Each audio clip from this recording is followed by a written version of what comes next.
Terima kasih Anda masih bersama kami dalam Berita Sulawesi Tengah. Bagi Anda yang baru saja bergabung, kami kembali sajikan 3 berita utama hari ini. Ratusan warga unjuk rasa menolak aktivitas tambang di Kecamatan Taupa, Kabupaten Parigi Motong.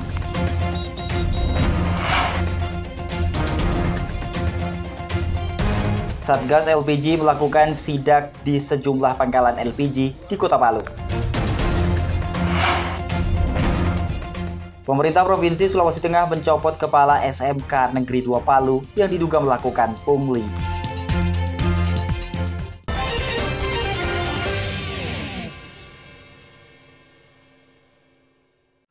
Kasus dugaan pungutan liar yang terjadi di lingkungan SMK Negeri 2 Palu berbuntut panjang. Usai pemberhentian Alia Anggraini dari Ketua OSIS, kini Kepala SMK Negeri 2 Palu, Lodi Surentu, dicopot dari jabatannya terhitung mulai 4 Februari 2025. Pencopotan tersebut merupakan hasil investigasi dan keputusan dari Dinas Pendidikan dan Inspektorat Provinsi Sulawesi Tengah. Lodi Surentu terbukti melakukan kekeliruan dan penyalahgunaan kewenangan sebagai aparatur sipil negara. Investigasi dan pemeriksaan dilakukan baik di Dinas Pendidikan Sulawesi Tengah, Inspektorat maupun Polda Sulteng. Alhasil Lodi Surentu resmi dinonaktifkan dari jabatannya sebagai Kepala SMK Negeri 2 Palu untuk menjalani proses pemeriksaan lebih lanjut di pihak terkait. Langkah pencopotan bertujuan untuk menciptakan suasana kondusif di lingkungan SMK Negeri 2 Palu. Kasus tersebut berimbas terhadap aktivitas belajar mengajar di sekolah. Dinas Pendidikan Provinsi Sulawesi Tengah telah menunjuk Zulfikar Ispaudi menjadi pelaksana tugas Kepala SMK Negeri 2 Palu. Kekisruhan yang terjadi ada juga erat kaitannya konflik internal yang menyebabkan kegaduhan baik di dalam sesama tenaga pendidik atau juga berdampak pada peserta didik. Nah, tentu ini juga perlu kita lakukan langkah-langkah.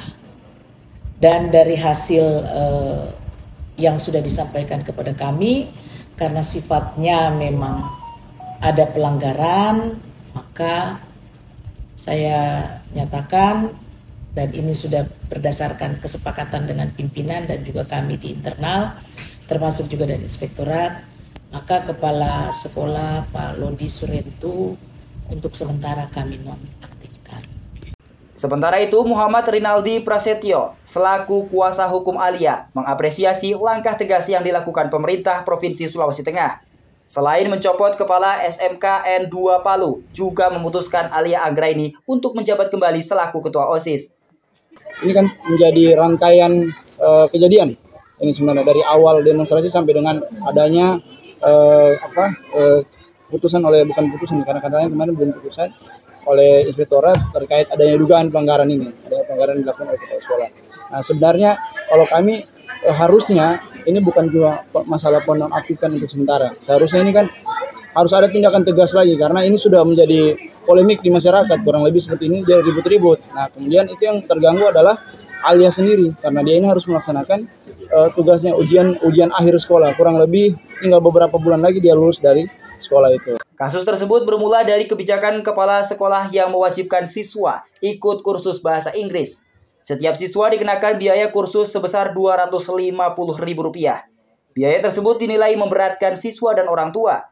Mereka pun memprotes kebijakan yang dinilai pungutan liar tersebut dan melakukan unjuk rasa ke gedung DPRD Sulteng pada September 2024 lalu. Syahrul Cahya melaporkan dari Palu. Di sejumlah daerah di Indonesia, sagu dijadikan sebagai makanan pokok. Ada pula yang mengolah sagu menjadi makanan tradisional seperti di Palu, namanya tabarodangi. Salah satu penganan khas masyarakat Palu sejak dulu. Tabarodangi ini terbuat dari campuran sagu dan kelapa parut. Di dalamnya dicampur dengan gula merah dan ikan. Para penikmat kuliner ini bisa memilih sesuai selera dengan harga hanya Rp5.000 per porsi. Proses pembuatan kuliner ini masih tergolong tradisional, hanya menggunakan tungku dan belanga yang terbuat dari tanah liat. Demikian pula alat-alat masak yang digunakan sangat sederhana untuk menjaga kualitas rasa dari tabarodangi.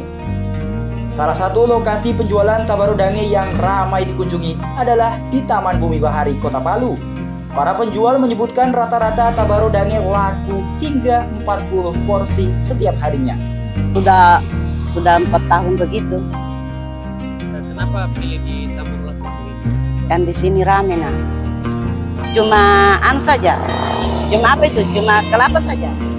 Kelapa, baru isinya gula merah, ikan rono. Itu saja.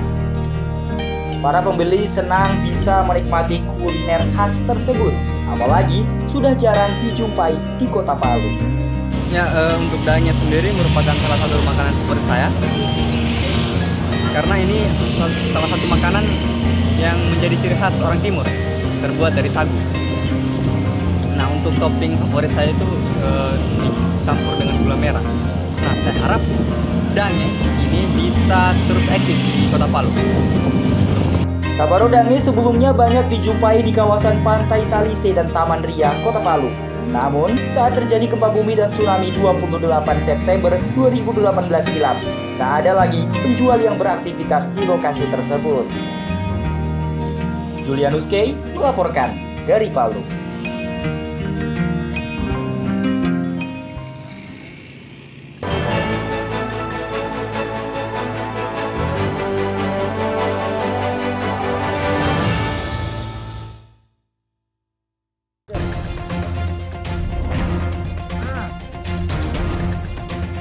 Warga Desa Harmoni, Kecamatan Paleleh Barat dikejutkan dengan penemuan seekor paus sperma yang terdampar di pesisir pantai. Ikan berukuran raksasa itu akhirnya mati, diduga akibat luka tusuk di bagian kepalanya. Ikan terdampar, ikan paus. Kita pegang nanti. Jangan sekali, jangan sebab kaget.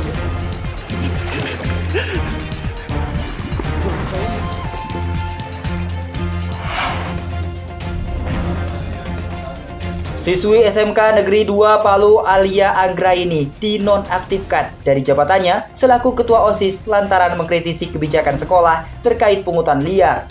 Tidak hanya itu, Alia juga mendapatkan intimidasi dan nyaris dikeluarkan dari sekolah tersebut.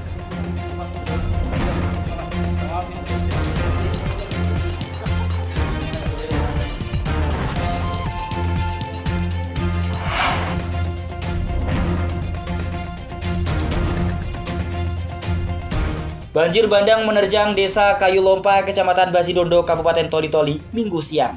Belasan rumah warga dan sebuah rumah ibadah rusak diterjang banjir. Tidak ada korban jiwa dalam musibah tersebut, namun puluhan warga terpaksa mengungsi.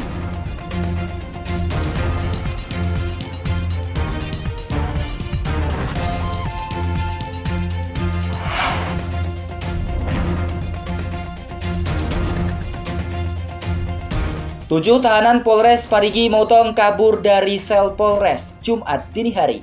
Mereka meloloskan diri dengan cara menerobos pintu tahanan dan melawan petugas jaga.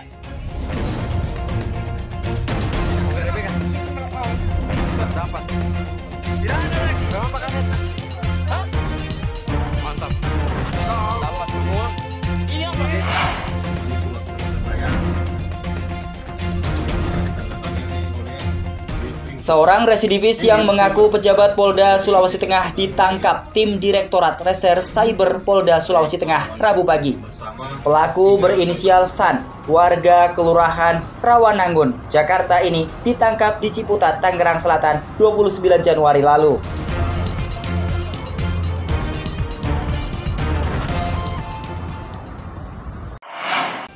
Informasi tadi mengakhiri jumpa kita dalam rangkaian berita Sulawesi Tengah hari ini.